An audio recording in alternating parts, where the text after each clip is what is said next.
What is going on, Wolfpack Nation? Hope everybody's doing well today. First of all, hope everybody had an amazing July 4th holiday for sure, full of fireworks and NC State commits. So, yeah. We'll definitely talk about those two commitments today. But first of all, again, if you haven't already, make sure again to, first of all, just send us a comment. Let us know who's here with us. Let us know what questions you have, thoughts you have, or just say, hey, whatever it may be. Again, love to know kind of who's here with us, since we just can see how many, but we can't necessarily see who's here with us. But anyway, though, make sure as well that if you haven't already, hit that subscribe button, which is free to do. Make sure you don't miss out whenever we release any new in-state content. Give this video a like, and also to us a comment as well if you don't mind. But again, so obviously a huge weekend of. Obviously, one of the things too is that we're talking about 9 days now instead of 7 days, because obviously typically we would do it every week, but now we're covering 9 days instead of 7 days, and definitely there has been a 9 days worth of new stuff that has happened for sure. But the first thing though we'll get to, obviously, before we get to the biggest piece, which is obviously what the heck is going on with the ACC right now.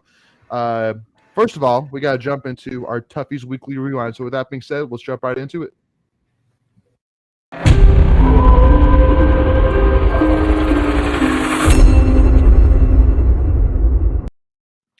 Alrighty, so man, yeah, what's up, Tom? It's a family friend of ours, so appreciate you tuning in, Tom. Yeah, and but by the way, too, and throw out all the beans out there that he is a diehard ECU fan. So he's still love him, but hey, we're not all perfect, right? So, but. First thing, I think we got to talk about first before we talk about the ACC expansions, because I think this is honestly one of the biggest pieces of news is our Learfield Director Cup finish for 2021-22. We finished 17th place, which is our second highest finish ever, and the first time in school history with back-to-back top 25 finishes in the Directors Cup. So again, it goes back to how amazing of a job Debbie Howe did, and it goes to an amazing job of what Boo Corrigan's been able to do of really keeping the ships, keeping the wheel steady, and keeping everything moving forward, and helping support the staff, the players, you name it. So I mean, just huge win for this athletic program that I think honestly we're still at the beginning stages. I think that next year I see, again, I think that men's basketball, if we can just have a halfway decent season for men's basketball and then do everything we did this year. Athletically, which I think is definitely possible, then I mean, you're right there in the top 15. So baseball we'll too. We got no points for that. That's true. Yeah. So it's 2 years in a row that we got points pulled out from under us. But again, we've already covered that plenty in previous episodes. But yeah, I mean, so yeah, Greg. I mean, obviously, it's kind of going over these numbers here. So a total of 11 teams finished their seasons in the top 20. 7 finished in the top 10, and 4 teams finished in the top 5. So I mean, and obviously having multiple national champions, 4 individual national championships, 4 team conference championships, and 1 national championship, 1 team national championship with women's cross country. So I mean, it's just clear that obviously again that it's a great time to buy stock in in-state athletics right now for sure. Yeah, I like Michael said, I expect bigger things next year. Volleyball's trending up, soccer's definitely trending up. We've got some earlier draft classes that should start paying dividends. Football, we expect a big run. If we win an ACC championship, maybe make a college football playoff, there's more points there. We expect baseball to be back. Maybe swimming and diving. Like I can go on. I can probably spend another 5 minutes and list off a bunch of other teams that are gonna start either stepping up or continuing their level of excellence. So, like you said, we're all bullish on NC State athletic stock. So. Invest now. Absolutely. Yeah, for real, or miss the train doing so. But yeah, so now we can kind of jump into more of the beef, and definitely interested in those who are tuning with us. Make sure again to let us know your thoughts on this topic that has become crazy to say the least for anybody who has any kind of love in college athletics in general. Obviously, the biggest piece of news being that USC and UCLA officially announced they were leaving the Pac-12 and they will officially join the Big Ten in 2024. So that's coming up here soon, which is crazy. And now it's really kind of caused this whole shift now that apparently kind of filling everybody in. So the biggest piece of recent news is that apparently Notre Dame said no to the Big Ten's offer of joining the Big Ten. And also, too, it basically seems like that where we are when it comes to Notre Dame is that if Notre Dame stays where they are in terms of staying independent, that it'll likely be that the Big 12, either way, will probably go after a bunch of Pac-12 teams to fill it. Right. Yeah. That's kind of seems to be the writing on the wall. And then for ACC wise, I think that the most obvious choices right now are, again, if we can convince Notre Dame to come over, and then it seems like West Virginia, but again, I'm not sold on West Virginia for two reasons, and I'm kind of curious on y'all's thoughts. Again, obviously ACC academic wise has a high standing in terms of it has a high bar that it sets academically. I think 4 private schools, while the Big Ten only has 1. And obviously West Virginia wise, it just they're not bringing their alumni aren't necessarily bringing in the most money either. So that's really kind of my two kind of drawbacks in terms of West Virginia. But from a positive wise, there's a lot of natural rivalries with Virginia Tech, and mainly Pitt. It's not an opponent that will have to travel far to, if in-state fans want to go, support state playing at West Virginia. It's a great environment. They can support in football and basketball, men's basketball, which would be great. So, where are you guys kind of heads on that? I guess, Michael, I'll let you kind of start first. What's your head at when it comes to West Virginia potentially? Yeah, I think if both sides wanted it, I think it would happen. I don't think the academics would stop that from happening. And I think they would be a good fit geographically and the rivalries. And, that's West Virginia, that's a name that's been thrown around since for a long time. 20. Yeah. Even with Virginia Tech and Miami coming over, I think they were discussed then too. Yep. I would be, I think, I don't know how much more leverage that gives the ACC. Because like you said, it is a smaller fan base, a passionate but smaller fan base. But I'd be for it. Yeah, Greg. Yeah, if West Virginia comes in, it's got to be part of a package. There has to be. If it's just West Virginia, they better be coming with about 4 to 6 other teams. Because it maybe even more than that, to be honest with you. As far as the academics piece. Look, that's what got us in this mess anyway. When I say us, the ACC, they focus so much on academics and not athletics. The Big Ten doesn't really care about it. And look where they're at. Look where the SEC is at. So who cares about that? It's about getting ahead of the problem, i.e.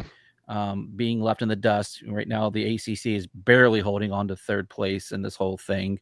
If there's any kind of merger between a Pac-12, Big 12, ACC now slides to 4th. And then that's basically the writing on the wall. So at this point, Commissioner Phillips, just go get creative, make something up, figure it out. You've been on the job a year. You looked at the Big 12 and the Pac-12, and created this alliance, and it was one of these deals, looking eye to eye. That didn't get you anywhere. So go figure it out, big boy. You're getting paid a lot of money. Go figure it out. Yeah, but Chuck Oates did bring up a good point, saying that if we added West Virginia, it would add another wrestling team to the conference. So, I'm all for that for sure. I'm all for that, but wrestling ain't moving the needle. This is football. So, but no, they do have a good program. That's true. And bring on another wrestling program. Let's make wrestling bigger. But that's a byproduct. Well, and Shane kind of, again, I'll read Shane's comment here, Shane Richardson saying, I struck several nerves today, all because I said if this realignment is all about football, it seems odd that UNC would be in the conversation. UNC fans don't even watch UNC football. And the first thing, which I'll kind of touch on that point there, Shane, is that it's very clear, and one of the biggest issues I think that myself and a lot of people have about this is that this conversation is all about football.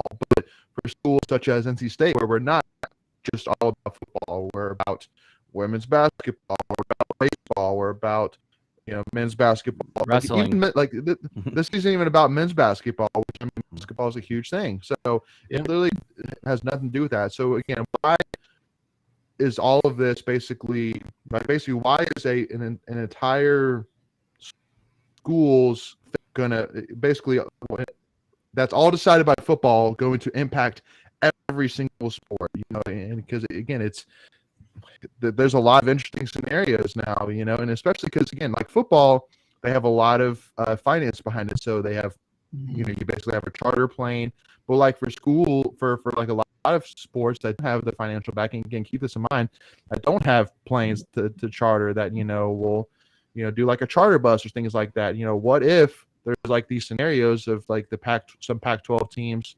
joining the Big 12 or Pac-12 teams joining the ACC? So how are they going to get ACC teams going, like ACC women's volleyball, for example, going to afford to get to these places? It's something to think about, and that's why also too, again, West Virginia is very enticing because again, it doesn't bring a burden to the smaller teams, but that's kind of where my head's at. But UNC. Go ahead, Greg, please. No, I was going to say the football dollars wash the travel. That's not even really a non-starter for me. They're going to make so much money. The rumored Big Ten deal is $1 billion a year, divided by 14. Like, travel money doesn't mean anything at that point. Now you could argue that it's not in the best interest of the student athlete, but again, that argument's been thrown away years ago too. So, but just to piggyback off of Shane, like, okay, Georgia Tech's in the mix. When has Georgia Tech been decent in football? Like, you'd have to go back to like when Demarius Thomas was there. I mean, it's been a while. UVA, again, they're in the conversation. They've not been the best. So even Duke is kind of borderline in the conversation. Say no more about that one. So this is about brands and TV markets, bottom line. Well, and because like right now, obviously the three big names they see that are, the potential ones to leave are Florida State, Clemson, and Miami for the SEC. Correct. Right. And so basically, for those who don't know, one of the biggest things right now, basically keeping these schools in, is the grant of rights. And just kind of basically give a quick summary in terms of rights. It's basically an agreement that was signed by all the ACC teams back in 2013, including Notre Dame. Include Notre Dame. So basically, meaning that any money that the ACC gets from its deal with ESPN belongs to the conference. So basically, meaning that if, for example, I think last year the ACC got like $530 million from ESPN deals. And so basically you take that, you split it among all the teams. And so I think that contract the grant of rights goes through 2036, if I'm not mistaken, correct? Yep. On a sliding scale. Correct. So one of the scenarios that's been thrown out there is that, if Miami, Clemson, Florida State, or whoever, Notre Dame wanted to get out of the grant of rights, that you could get to court and basically have lawyers attempt to basically make the argument that the grant of rights is inapplicable or unjust, whatever the word is, but basically that it's not fair, that we should get rid of it. And so that would be the biggest key, because I think that if that blows up, just like it's opening at the top of the bee's nest, like it's just waiting for all the bees just to fly in each different direction, and that's basically what that would be. And but you're also missing a point there too. If 6 teams roll, all bets are off. Sure. Well, that's what the Big 12's deal is, right? I mean, again, like in the Big 12 and the Pac-12, there's a very heavy rumor that the Pac-12 can lose 4 to 6 teams, even more. than just UC and UCLA. It's craziness. Go ahead, Michael. Well, so the grant of rights is doing exactly what it's supposed to do. It's supposed to keep the teams in the conference right now, and so far we haven't seen or heard any ACC teams leaving. And it's just these other moves that happened with Texas and Oklahoma and USC and UCLA is because their grant of rights were expiring in 2024 and 2025. So they were already at the point where they're negotiating a new contract with the conferences, so they can leave their conferences with no penalty. Now, with the ACC, the buyout was small. Yeah, or the buyout was small enough, right? So with the ACC, you've got 14 more years. That's like 9 figures in TV revenue that a team has to come up with if they want to get out of the grant of rights, which isn't feasible for really any team at this point, which I think is why you haven't seen any teams leave yet. Yep. And like you said, the best option is to challenge it, because you could challenge it for a lot cheaper. So yeah, right. And again, just to kind of put that into one big summary, and I know we've mentioned this last year, but just as a reminder that basically what Michael's getting at is that if a team wants to leave, basically what they would be missing out on is their split of the ACC ESPN contract money. So, which is, let's say around $40 million per year, and then over 14 years. So that's $560 million that the school will be losing out on over the 14-year period. So remember, it slides. So it'll slide. So it'll be a little bit. So really, if you're looking at escaping, you're not going to escape before about 26 to 28, somewhere in that. It might even be like 28, 30, to be honest with you. But regardless, it's a lot of chunk of change, and in a $1 billion contract, you're only looking at $100 million of that, if you will. Well, not even that, probably like 750. So you're basically throwing your money away for 10 years if you want to make the jump for what? A potential playoff spot. That's all you're gaining. Because you have to pay back that money to the ACC. You're granting your rights to the conference. That's the name. So exactly. Yeah. And then Justin added the agreement that West Virginia and Notre Dame would be preferred. So definitely agreements there on that. All right. So with that being said, we're going to jump on over here to our Tuffy's Tweets of the Week. So here we go.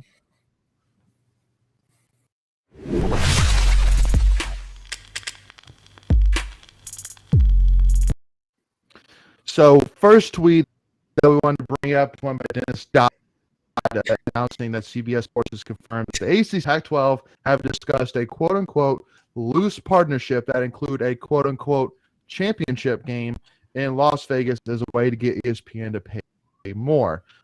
So obviously, not an alliance. Yeah, not an alliance. Not an alliance.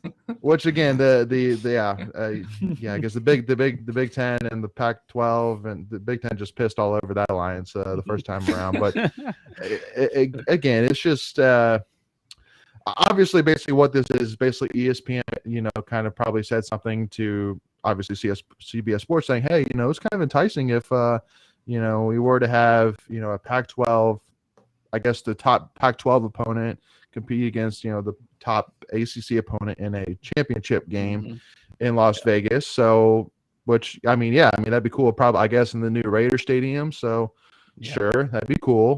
But again, it's just like, let's just make a super conference. Let's just make a super conference. Let's just make a super conference. That's what this tweet is honestly telling me. Like, let's just make super conferences. That's where we're heading. And it doesn't make sense to lock into that with the Pac-12 when we're talking about that the other Pac-12 schools are looking to get out of the Pac-12 as well. So what remains of it, and I didn't really read the article because I just kind of laughed it off because I'm just like, it just doesn't make any sense on so many reasons. One, now you're taking away an ACC championship game, so in theory, what if this is it. It could be a horrible Pac-12 team that you're going to face in this quote-unquote championship game. So you could be giving up a potential top 10, top 15 opponent in an ACC championship game to go play an unranked Pac-12 person. I mean, what good does this do? Because you've already, to Michael's point, you've already watered down the Pac-12, so you've taken away USC, which is supposedly on the rise now with Lincoln Riley. UCLA, well, we all love UCLA, right? So, yeah, yeah. But I mean, maybe in Oregon, maybe a Stanford. Yeah, I mean, Oregon, Utah. Stanford, and Washington, and Utah. Utah. Are probably the 4 best, but yeah, I don't know. Well, because the interesting thing, so the idea is the rumor again is that the Big 12 is looking at Arizona State, Colorado, and Utah, and then perhaps even going after Oregon and Washington to join the Big 12 to make up for those teams that were lost. So again, it's just like, is the Pac-12 in any kind of a state right now to make any kind of agreements like this right now? That's kind of where my head is at. I mean, they're like, seriously, like what are we making an agreement with right now? Like, who knows? Now we're gonna just look them in the eye, and if you can't trust them, then no. I mean, look, just merge the conferences, figure it out. You take your Pac-12, your Big 12, whatever. Just go make it happen. Yeah. Right. Exactly. It's like that's our only hope, Obi-Wan. Like that's the only thing you can do. Well, again, it's kind of crazy to even think about, because I know, Greg, you and I were talking, and because Notre Dame, there's really options that are on this side of the spectrum, and then there's options that are on the far other side of the spectrum in terms of what they can do. Staying in the ACC, whether it's going to a conference, where they are, whether it's and correct me if I'm wrong, in terms of kind of basically moving away from athletics, period. Am I correct on that? Yeah, I mean, again, here's the one thing that we will say before we get even further down this rabbit hole is there's so much information out there, so there's a lot to digest, and so I've read a ton of articles, and they're from people from national publications. I think the one I saw was like from Yahoo or whatever, but they've even floated out the idea that Notre Dame say the heck with it. We don't need athletics. We're an institution of higher learning, and we focus on academics. They've got a huge endowment for that. The article even mentioned that they've gone in the past and suspended key players in the middle of the season because of poor academics. Mm-hmm. Like they're one of those schools that don't play. They're kind of like you have to qualify academically before you can even think about getting a scholarship. Much like Stanford and Duke to maybe a lesser degree. They don't play. You qualify academically, and then we'll talk sports. So so there's all kinds of things out there, and the other thing, the SEC is kind of protecting Notre Dame. They had a seat at the table of the last CFP. The SEC is happy to let them, kind of give them some top cover, because it's basically for the SEC, it's addition by subtraction. As long as they don't join the Big Ten, it's a win for the SEC. Yeah. That's kind of where it's at for them. Yeah. No, that makes sense. Yeah. Just wanted to kind of get that clarification, because I remember when he mentioned that I think myself, probably a lot of people listening or / watching right now went, okay, like that would be a mind explosion, to say the least, for sure. Probably the biggest mind explosion so far, even over Texas, Oklahoma, even Notre Dame even considered that. But again, right now it's just the conferences and the teams are holding all their cards so close to the chest right now. There really is no viable information out there. It's mostly speculation. Like, again, even the West Virginia one that we've been reading, it's just basically off of two things: Notre Dame announcing publicly they said no to the Big 12, Big 10, and the gold and blue dude who's a West Virginia / college football YouTube channel out there predicting a while ago that West Virginia is going to join the ACC. So basically, off of those two things alone, they're saying, oh, it's very likely that West Virginia is going to join the ACC. Which I'm like, well, you cannot put those two things together and draw that conclusion, right? Realistically, and again, remember Notre Dame said no to the Big Ten because they have to by the grant of rights. So, they're gonna hold out until they can't hold out anymore. I think that they're gonna be the last of the Mohicans and say, okay, now I have to make a decision. They're gonna wait this out and to get the best sweetheart deal, whether that's potentially challenging the grant of rights, whether it's the ACC dissolving on its own, whatever. They're gonna hold out until their hand is forced. Absolutely. This is a team that's been independent since basically the beginning of football for them, so they're not in a hurry. No, absolutely not. All right, so now our next tweet of the week, and again, I know it's kind of small for those who are watching, but so I think it was it Greg, was it you or Michael that sent this tweet I think it was about Michael or Macon. Macon. It was Yeah, Macon. Megan actually sent it. Okay. Basically, it was a tweet basically talking about the money that could come in terms of with this conference realignment, basically talking about, and basically it has different bubbles for each of the teams in the conferences, and basically showing how big and large the impact can be money-wise, specifically for the Southeast. And Eastern Coast, East Coast in general, actually, and so, and basically it was Joe Milner quote tweeting it saying, with this chart, the ACC/Pac-12 partnership makes a lot of sense for each and for ESPN, which I thought was an interesting conclusion for sure. Is he being sarcastic in that? I couldn't tell. Or is he being serious? I was saying. I'm like, and that's kind of why I wanted to bring it up, because to me, I'm like, it's either like a huge like eye opener, or it's like, yeah, no, this dude's screwing with us, because basically, I mean, Pac-12 and the ACC partnering together would make no sense. A nightmare. That's a nightmare. It'd be a nightmare. Yeah, an absolute nightmare. But I do not want to watch a game at 11 o'clock at night. No, exactly. Well, I think he's being, because the map is showing the biggest media markets in the U.S. So I think he's saying, just looking at this chart, it would make sense for partnership because there are big media markets out west in California and Seattle. Sure. And I think he is being serious, saying it would make sense from that point of view. That's the only point of view it can make. It's the only point of view it can make sense. Right. Yeah. It would make a lot of sense from a national eyes perspective for sure. I mean, obviously seeing like Stanford versus NC State, the battle of the block S's, that would be super interesting. And and like seeing like Oregon versus like Clemson, that'd be crazy. But again, you're losing the local money again. I mean, it's at games you're almost going to see almost no visiting, support for the most part. You do it once, and then you probably won't do it for another 10 years. In terms of going to see Oregon, going to Oregon to see NC State play. Like, I mean, nobody's going to make that trip every 2 years. It's not going to happen. Can I throw a hypothetical out there? Go for it. Which would you prefer, Big 12, Pac-12, if you have to do a merger, based on today? If nothing else changes. I think Big 12. Big 12, yeah. Yeah. For what reason? Sure. For basketball reasons or for football reasons? I was thinking football, but for basketball, it makes more sense. I mean, Big 12 with Texas Tech and. Well, remember, this is all being driven by football, so. Sure, I know, but again, right now, it comes down to that the Pac-12 is literally disintegrating before my eyes, while the Big 12 is looking to make moves. That's what I'm saying. Is like basically seems like right now that the Big 12 is the one making the moves, while the Pac-12 is just disintegrating and can't stop it. So, but also too, then you would get your West Virginia. You would get, I think that's where Houston, Cincinnati are going to, if I'm not mistaken, as well, or. Yep, you're right. Houston, Cincinnati, and Baylor. Houston, Cincinnati, Central Florida. And BYU. Yeah, BYU. That's right. And BYU.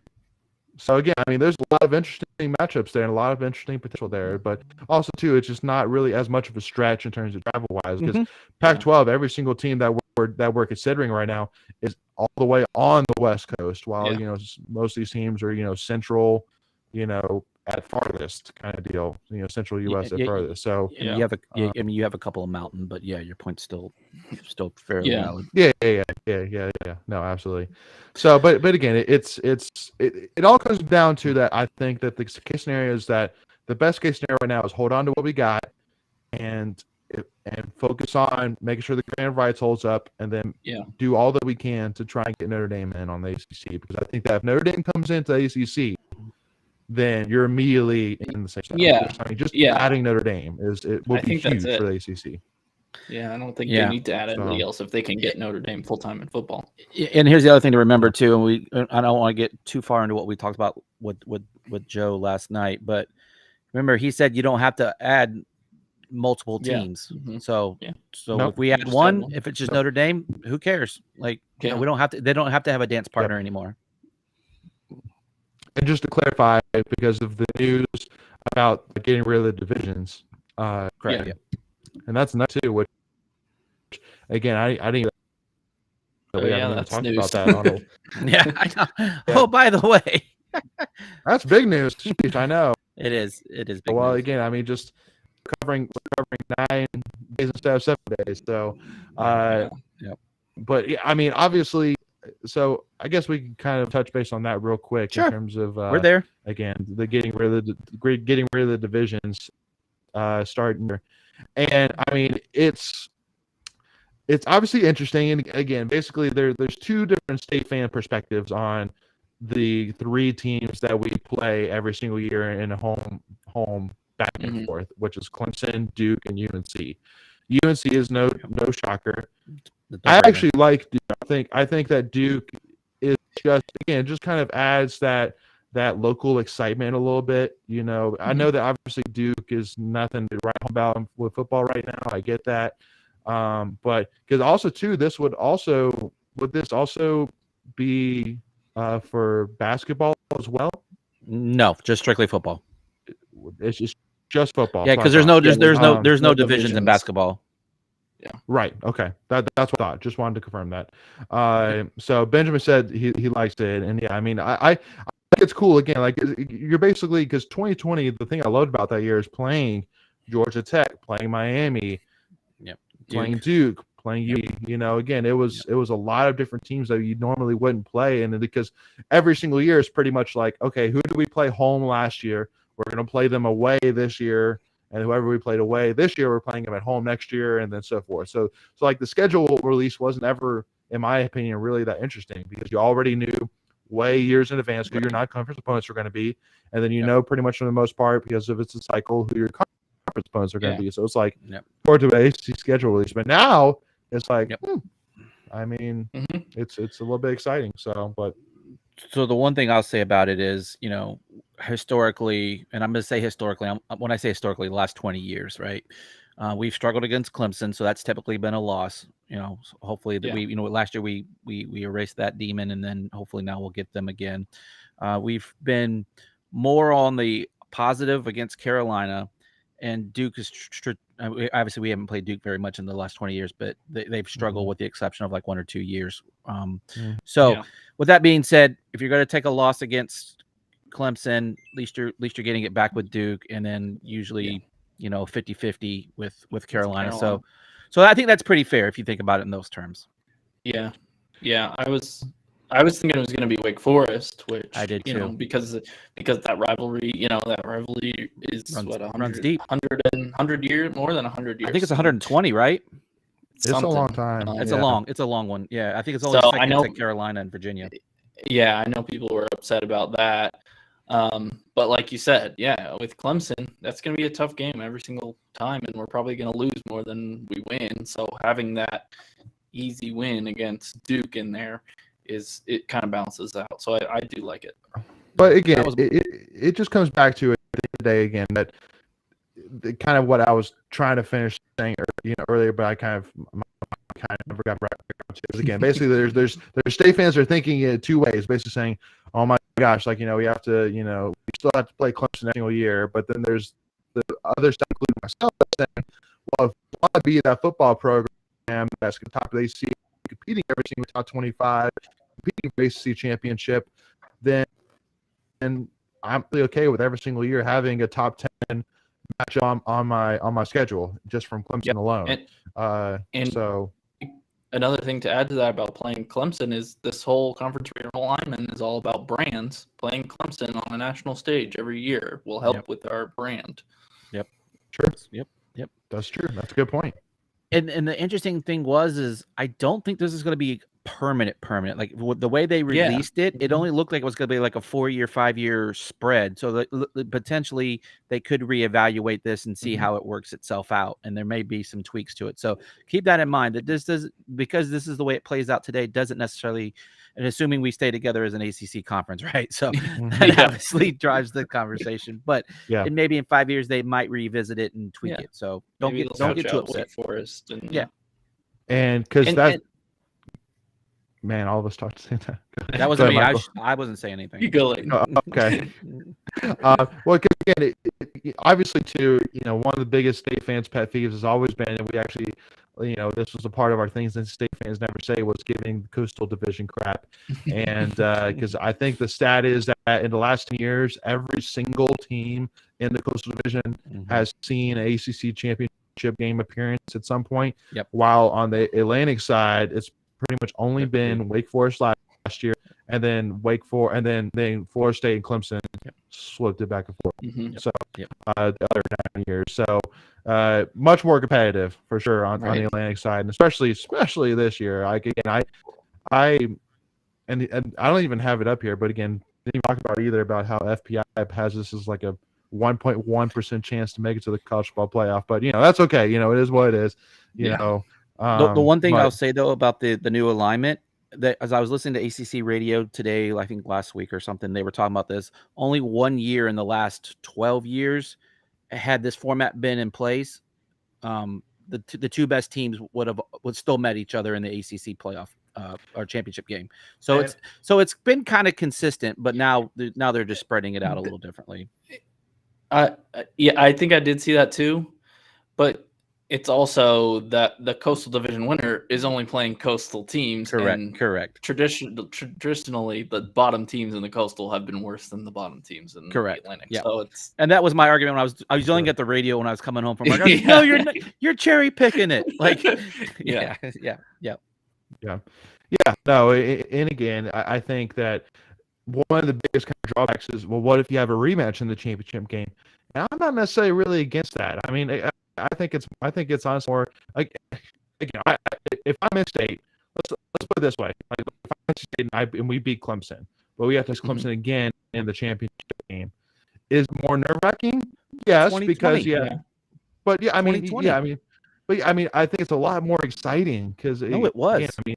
Well, I know. I'm saying, if my team is not in that boat, if my team is not Notre Dame in 2020, I'm super excited about it. And especially if I'm a Clemson fan, I'm definitely excited about that because I'm like, that's the first time, but I'll bet you're not getting the second time. So I'm basically saying that as long as you're not in that Notre Dame position where you get them the first time and I have to face them a second time for the championship now, then you're loving it because you know it's going to be a very exciting matchup. I mean, they're going to have a lot of tape on each other. They're going to know each other very well, so it's going to be a great game, and it was a great game. I thought it was awesome. So I mean, it would suck to have to play Clemson twice, but at the same time, a loss to them the first time doesn't eliminate you now. Like as in years past, if we lost to Clemson, we weren't winning the division, right? Because they had to lose twice, right? Yeah, exactly. So you could still make it and have that rematch, and so when you look at it from that perspective, it. And you bring up a good point there, Michael, without maybe realizing it. It keeps the playoff, or it keeps the championship game opponents alive deeper into the season, right? So, like, like to your point, and it's not an elimination game in September. As long as you're hanging around with one loss, you're in it pretty much to the very end. So they have that stupid saying coastal chaos. Now you could have Atlantic Coast Conference chaos, right? So it's a lot different. Absolutely. So I definitely say about that. So now moving on to our next tweet of the week and talking about July 4th excitement, the announcement of Damian Fagan and Marcus Cooley announcements of double dipper. I like it. A double dipper, Damian Fagan was a 4-star safety, and then Marcus Cooley, 3-star athlete. I think that a lot of rumors are he's playing defensive back as well, but could kind of use him all over the field. And again, right now it's exciting times right now. I think that there's I definitely, I followed Pride and Inside Pack Sports, Wolfpacker, and those guys for quite some time. I've definitely never seen this much excitement about a class, in terms of what's going to come. Again, all this is happening before we've even played one game of football yet for the season. Right. Like I kind of think back to, I think it was Pack 18 or 16, or maybe it was somewhere between 16 and 17 when we had Naeem Hines, Reggie Gillespie, Darian Roseborough, Johnny Frazier. That class was big. Kind of really started to come to fruition during the season, and so it's what's kind of crazy to me right now is I'm four 4-star commits right now per 247, and 3 or 4. we literally are 2 months away still, or a month and some change away still from the our first football game. So a lot more, especially once football starts, and especially when recruits see that new Ellie show for sure. I think they're going to see a lot of instant commits for sure. Did that happen in the last 9 days too? I feel like that happened in the last 9 days. I think it did. It did. Who says the offseason's slow? Really.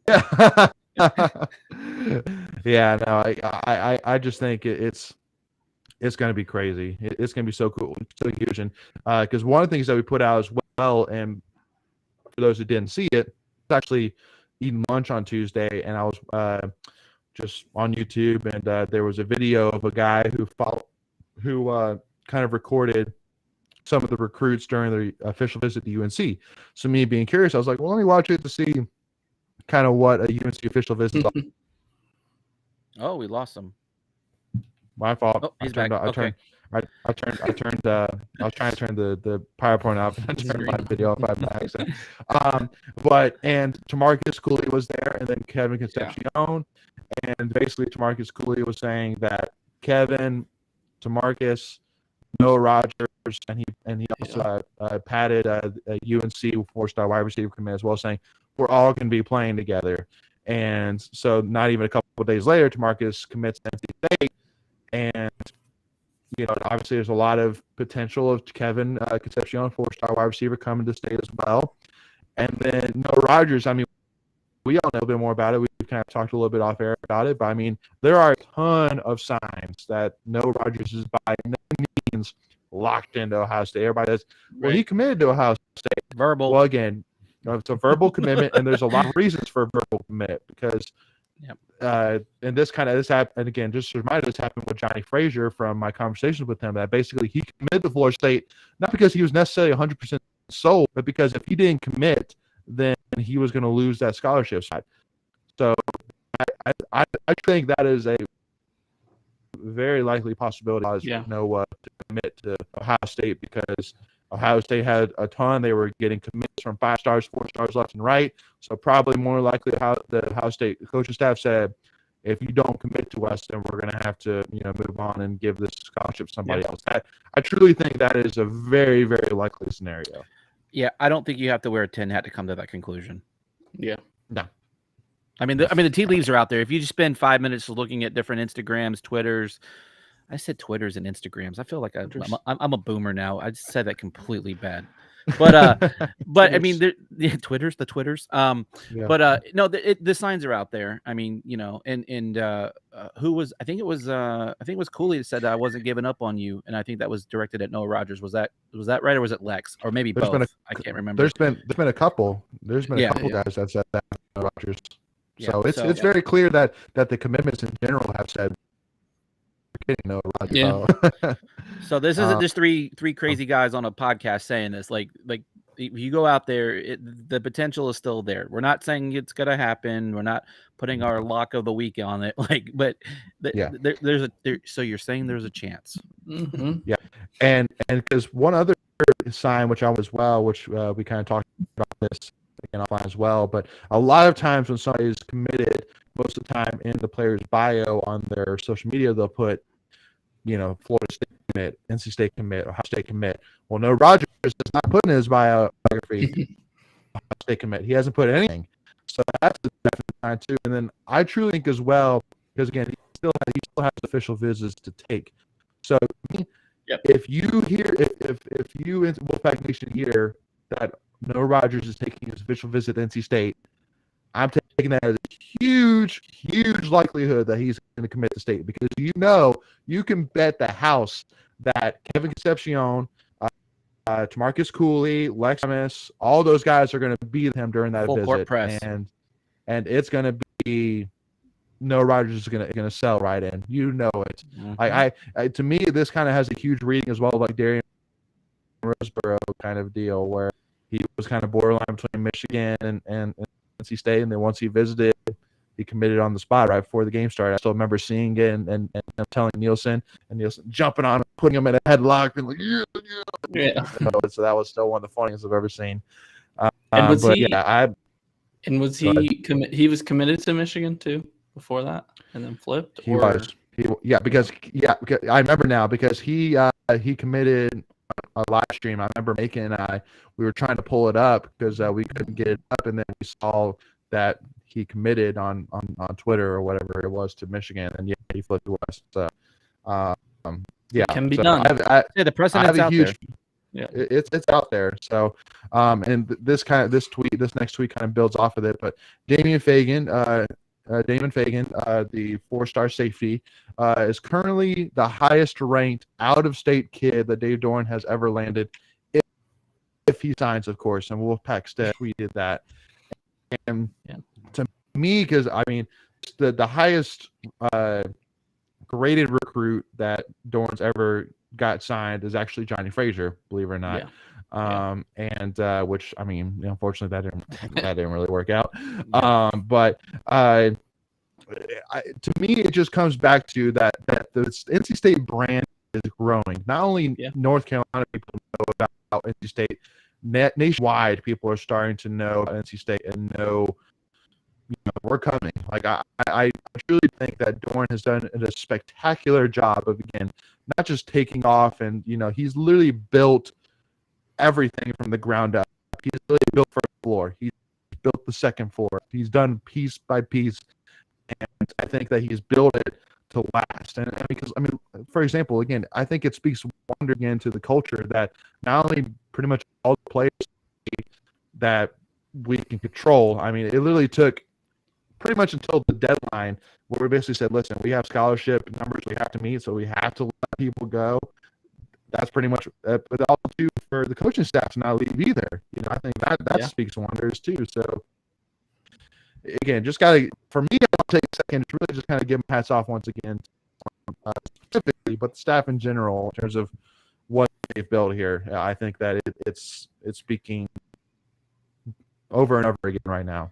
But yeah, it's exciting time. And I'm trying to remember who the connection was, and it was one of the wide receivers. I think it was Kelvin Harmon from New Jersey, who was So and that's how we ended up with Devin Leary. So people may not be aware of you, but we go out and we're starting to recruit. We've always done pretty decent in Florida, where Fagan's from, but now we've started to really branch out. We're not just so focused on North Carolina, Georgia, Virginia, Maryland a little bit, but we've we're getting out there. So as soon as you start marking your territory, and then you're like, oh, hey, like I remember like that guy from Pig's Knuckle, wherever. So it's exactly. It helps. It helps. So we're making progress, like you said. Yep, absolutely. And again, I still kept on going through my head when I was watching that UNC official visit is how are you going to talk your way around really basically not doing much with Sam Howell? Like, tell me how are you going to get around that you basically almost his career for the most part. I mean, you did nothing with it. So I think it was what, 500? They didn't mention it. So maybe a couple games over 500. He was. Yeah, I think he went. I think it was pretty much 7-5 again. In terms of regular season, and 6-6, 7 is last season. I can't remember if in 2020 they went 8-4. 2020. Yeah, so it snuck into the Orange Bowl because So you're talking their best quarterback ever, 4 games over 500.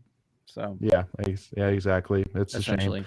So, all right. So now moving on to one of the biggest pieces of news that came out today, actually, funny enough, which is the announcement of Vaughn Towers will now be known as the Town Bank Center. And one other piece too that I read as well that needs to be added to this news too is that apparently the suites on the second and third floor of the Town Bank Center are going to be rich suites. So the Richard Vaughn name is not going away completely. It's still now it's just going to be the name of the suites on the second level, which is great, because I know from some of the stuff I've heard that basically the Vaughn family just wasn't able to contribute as much as they were. Obviously with Richard Vaughn and his wife, I don't even know if they. I don't even. Yeah, but So anyway, There's a lot of so stories out obviously, there. yeah, there's a lot of stories out there. But obviously, with Tom Banks Center committing $5 million to NC State over 10 years, is a 10-year commitment, and then there's also an extension opportunity in there as well for another 5 years at $2.5 million. So this agreement will go through 2033. And so again, I mean, it's crazy to think about. I'm still going to call it. I'm still just going to have to call it Vaughn Towers because I've never called it anything else. I've never called it anything different. It's just not like the Town Bank Center. It just doesn't roll off my tongue as easily as Vaughn Towers does. But yeah, but so did when they changed PNC from the RBC Center to PNC Arena. That took a while to get used to. Yeah. True. The weird thing about this one is the news has been out there for a while. And I guess today they finally made it official. So I mean, I read an article about this like a month ago. So I'm just kind of curious. Yeah. Maybe it was just a rumor before. I think they came to agreement. Go ahead. I think it was they were looking. They announced they were looking for somebody to take over the naming rights. I don't think they had found anybody, and now they found somebody. Yeah. So, but that's good. I mean, hey, money flow is money flow. We'll take it. So hopefully I guess they're going to put some of that money towards game day improvements. So whatever that means, maybe that's the beginning of a new scoreboard, or audio, sound system, something, whatever. I'm happy for it. Anything you can do to enhance the game day experience, to keep your fans engaged, I'm all for it. Mm-hmm. And so let me ask you too, just kind of like a quick fun, like kind of side thing. So if State were to add new seating or I mean, do you think that's in the realm of possibility in terms of the future? I mean, do you see us expanding in terms of adding like another level or another tier or anything like that? I think it's possible. I think we'll need to continue having success and we need to have an playing ACC. Well, and I gotta be in a conference somewhere. Sorry. No, but I think the most likely, if we're just talking seating, the most likely thing would be to close in what is that, the north side end zone? Yeah. Where though? I mean, like you're talking you said where the not scoreboard where is? Yeah, on both sides of the scoreboard. Well, they had that seating there before, and it was temporary temporary. bleachers. Yeah, it was kind of bleacher-ish. Now they have this Tuffy terrace there. Yeah, I mean that, or you could do it on the opposite side of on the visitor side. I think you could add another level there. A long range project.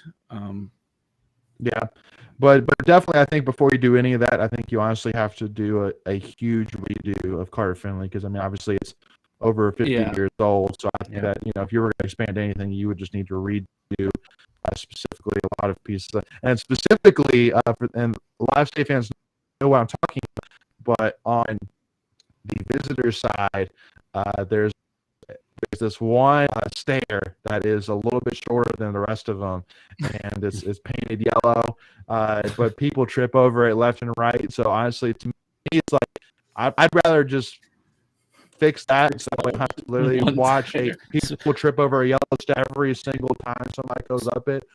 So you're saying we're going to spend the $5 million on a stair? Is that what you're gonna? Because I mean, it sounds like the government. It sounds like the government involved here.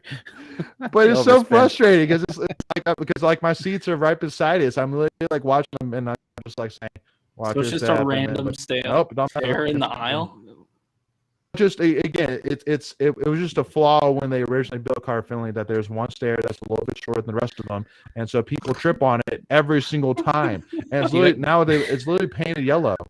Oh I'm gonna need you to take a picture of this during the season. Or just take a video of people falling. Yeah.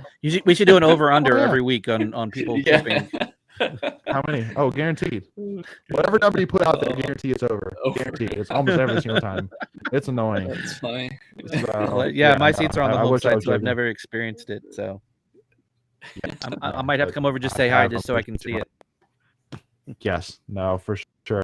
So as we kind of wrap things up here, kind of wanted to touch first on one small non-NC State thing, and then kind of talk, point out one funny tweet from our friend Wolfpack Roll as well. But big news today. Baker Mayfield, Carolina Panthers. Man, hey. I mean, I like it. On, Greg? For a fifth round pick. I mean, is that what it was? Cheap. Okay, that's a great deal. They gave up a 2024 fifth round pick for Baker Mayfield. And Baker agreed to take a pay cut. Yeah, they're literally, and because the Browns are going to pay him $5 million, and then the Panthers are only going to pay $3.5 million, if I'm not mistaken. Yeah. To get him. So apparently they weren't allowed to trade Gatorade bottles for him. Pretty much. But again, for me, I'm thinking, man, because first of all, I mean, I'm going to be a Browns fan. To be a Browns fan because Kobe Brissett more than likely is going to be the starting quarterback. Crazy enough. I mean, it just doesn't seem like Deshaun Watson's going to. So I guess it's not really a non-NC State story because Jacoby Brissett is a part of it. But I mean, it does seem more likely that. Yeah. Yep. Week 1 at Panthers, if I'm not mistaken, correct? It is. Yeah. So, man, poor Jacoby. He's going to be he's going to be enemy number 1, public enemy number 1. Oh, gosh. That's going to be a bunch of handing off to Nick Chubb. It's like just hand off to Nick Chubb 40 times a game. Hey, I love me some Nick Chubb, cousin of Bradley Chubb. I love me some Nick Chubb. News. It's definitely an upgrade. For that. Yeah. For sure. For Sam Darnold, absolutely. At least Baker is competitive as crap. So you know that first game. Anybody who's Spanish, just make sure to cut Baker for just week 1. He's going to be the popcorn, have 500 yards passing, 150 rushing, and touchdowns. He is going to light it up that first week. Yeah. Kind of wrapping up with our friend Wolfpack Roll. So who tweeted out forth saying, "Guy ate 275 in 8 minutes. I would not wish that pain on anyone besides UNC." And obviously, can't even wrap my head around 275 jalapenos in 8 minutes. I mean, the poor soul. Neither can my colon. Pretty much. But yeah, I mean, so hats off to you, Wolfpack, for I would say probably the week. I guess if we had an award for that. Great tweet out for that. But so that being said, again, just want to say thank you all again so much for tuning in for another Tuffy Talk weekly live show here.